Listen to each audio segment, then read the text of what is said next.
Hi, thanks for being here.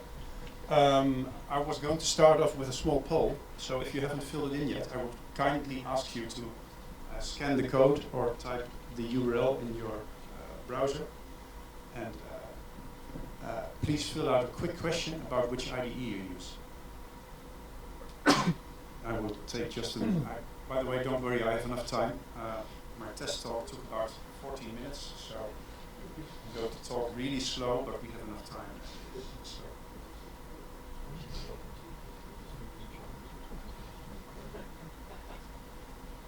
Okay, very cool, very cool.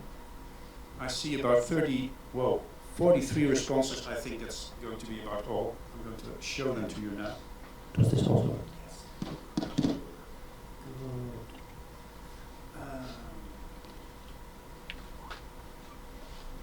That's very readable, I think.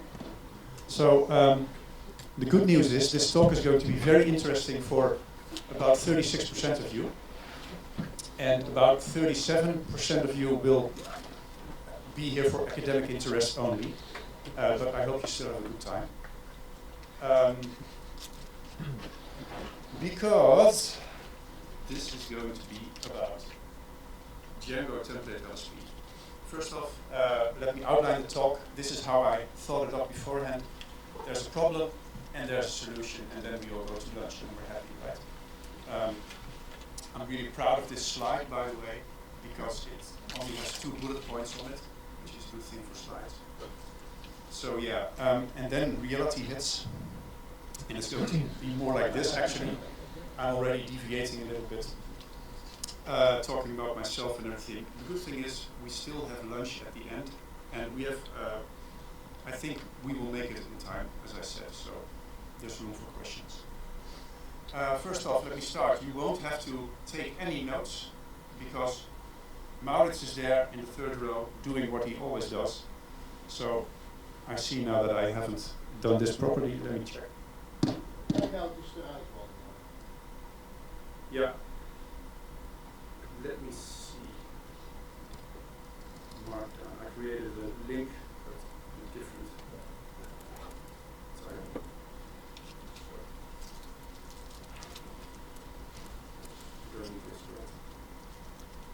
All right.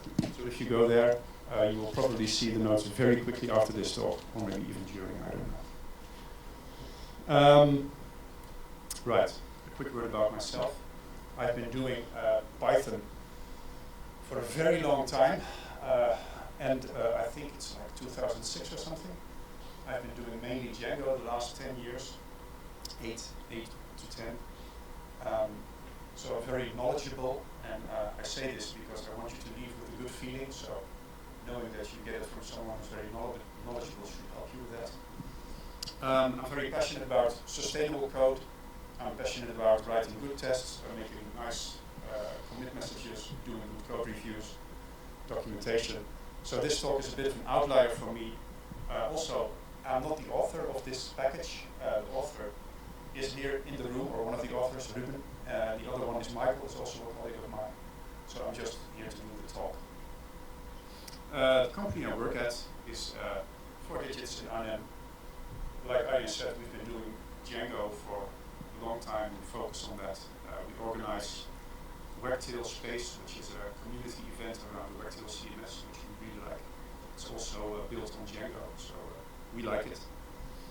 And also we write some blog posts about technical stuff, which you may like, 4digits.nl/blog.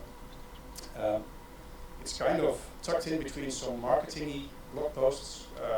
I don't write these, we write mostly the technical stuff. Maybe there's something of interest to you.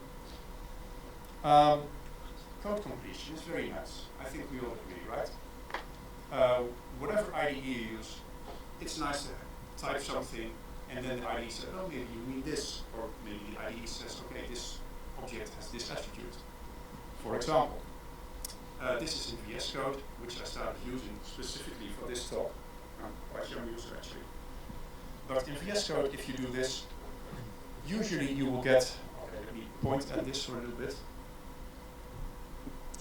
So what I'm doing here is I'm creating a string and I'm typing the dot, and then VS Code knows which kinds of completions are possible. So these are all attributes on the string object. Very handy. Also, it knows I have a dossier object here, which is a Django model, which most of you know about, I think. And so itself is that model, and it knows that this model has these attributes, methods, fields, whatever. So that's very handy, and we would like to have that everywhere, also in templates. But we don't have that in templates, and this is where this talk comes in. For example, if I'm typing here, this is a Django template. You see the red curly bracket. I would like something here like, okay, you can do an if here, or you can do some kind of template tag, but I'm totally at a loss here. My editor isn't helping me at all. Another use case, for example here, the object that I have here has been defined in my view.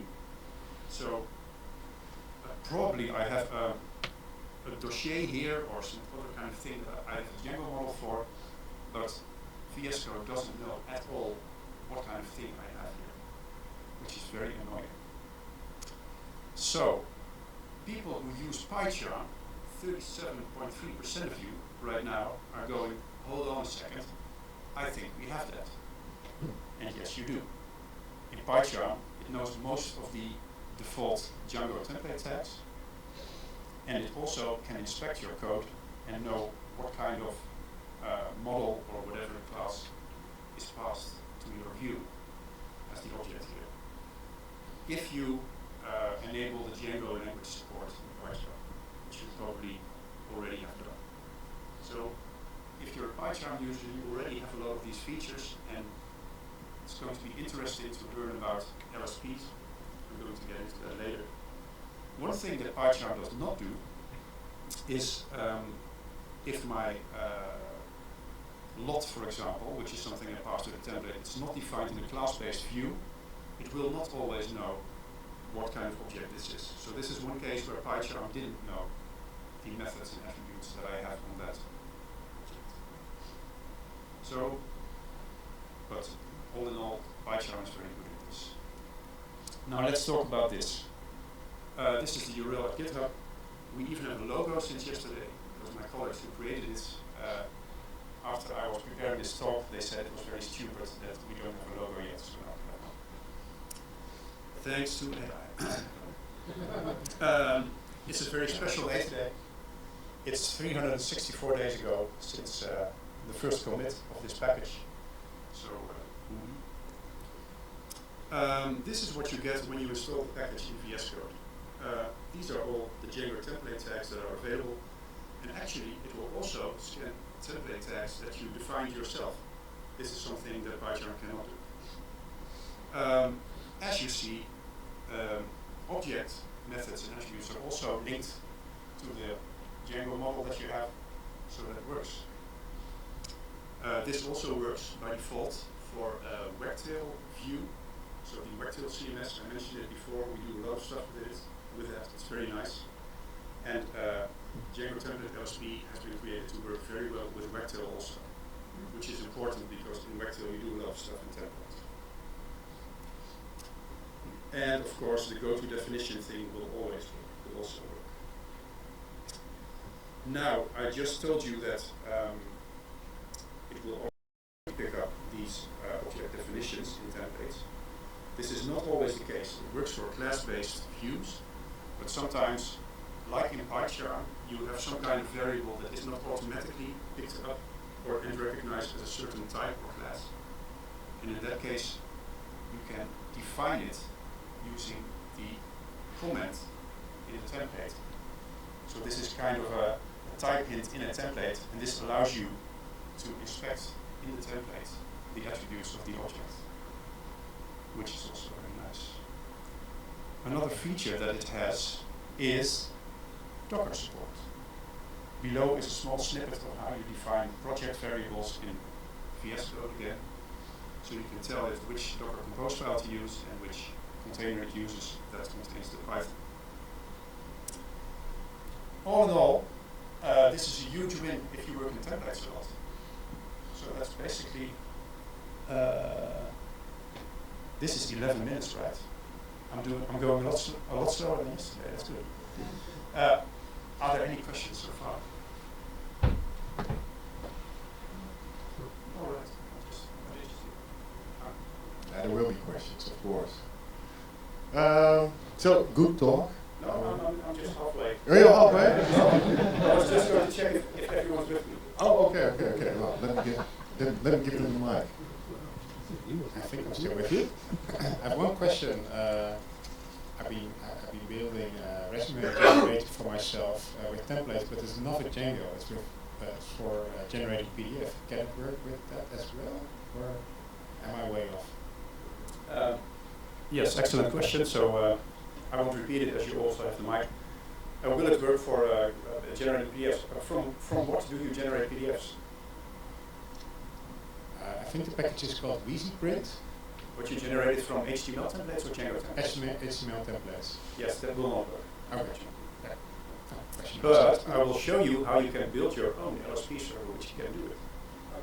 Actually, the gentleman next to you will be able to explain it to you in more detail.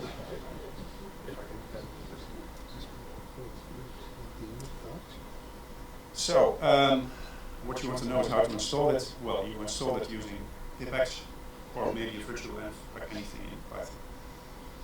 We don't care. This is the installation dialog from VS Code. Type in Django LSP, you will DJ LSP, and you will find it. You will find the author is 4 digits. That's our company. You can trust us. We're also verified on the VS Code extension store since yesterday. So no more questions like, do you trust us? You can. You just can. How it works, and I think this will be interesting for developers who like to dive deeper into things. It's also the part where I'm not very strong because I didn't create this, but I'm going to roll with it. So here it goes. The language server protocol was initiated by Microsoft, and the idea is that you have a server which can answer questions like an editor, like the editor sends something like, okay, I have this text, this code that the user is editing, annotate it with what it has. And then you can question the server for certain attributes. So you can put it like this. The language server protocol allows the client, the IDE, to question the server, the LSP server, about a file. And one picture that Microsoft provides is this. So it's even bigger than yesterday. Anyway,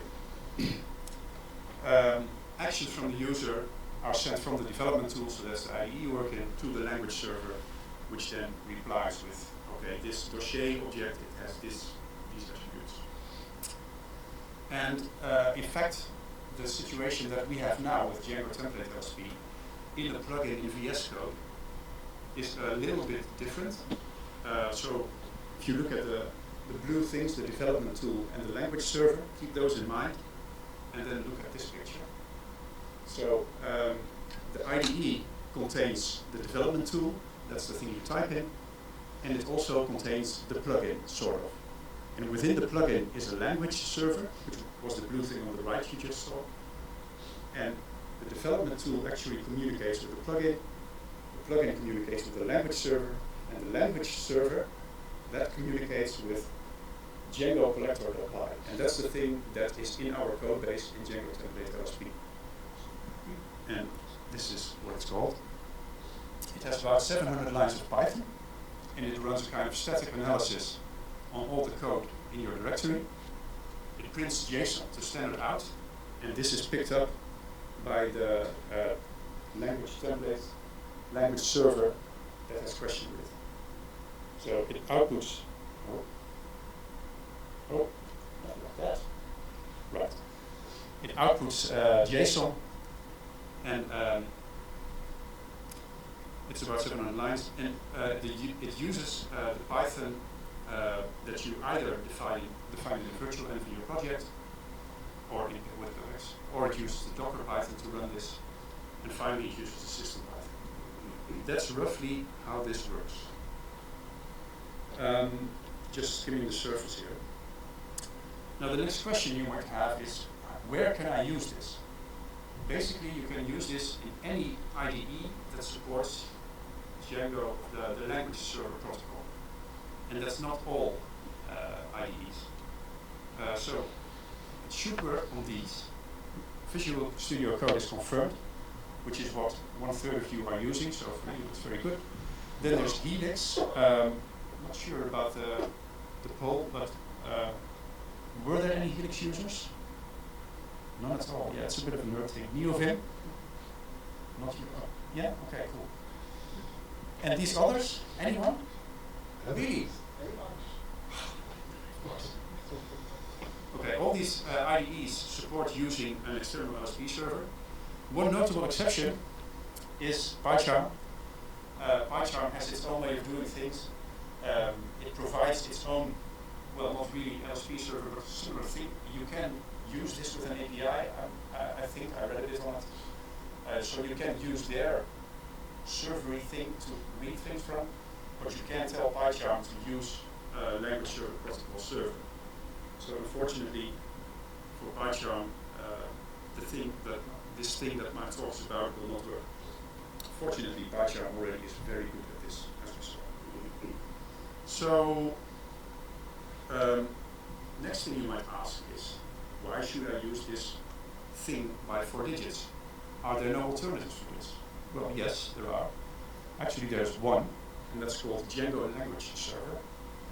And this gentleman started this project in December last year, so he was a bit after we started it, which is probably the reason why we didn't, join forces with him. Because he's had a very good foundation. He's doing things the right way. He's really trying to create, what's it called, ASTs. I'm not sure what so he's trying to break down the code in, someone knows it? What? Thank you. Abstract syntax trees. So he's breaking down the code in all its pieces, and he's being really thorough. Also, it's written in Rust, which looks very promising and fast. Only there are not very many features, as you can see in his own description of the project. So he says, what do we have? Well, it works when you type a template tag again. Well, that's already something. Actually, this looks very good, but it's not very feature complete now. So another question you might have is about governance, because if you start using something, you want to know it's going to be around for a long time. The governance model at this point is, this is a project in 4 digits GitHub organization. It's maintained by Michael and Ruben from 4 digits, and anyone is welcome to contribute. There are already a lot of, well, not a lot, there are 3 or 4 external contributors. One of them has made multiple contributions. So, yeah, it's open source. It's, take it or leave it. We don't know where we will be in a year's time, but we are using it internally. For example, the first thing I noticed about this project was when my colleague Michael put something in a template, one of those comments where you say, hey, this object here is of the type whatever. And I said, why? What is this stupid comment about? Oh, that's for getting code completions in my template. So that's how I learned about it. We use it actively internally, and we maintain it, but we don't guarantee anything. The roadmap for features is kind of this. We don't have many plans, but feel free to contribute if you feel like it. And yeah, now I'm definitely getting to the end. So I would like to thank all of you for being here. I would like to thank Ruben and Michael for creating this product. I would like to thank my colleagues for my test talk and the feedback I got. And yeah, welcome any questions that you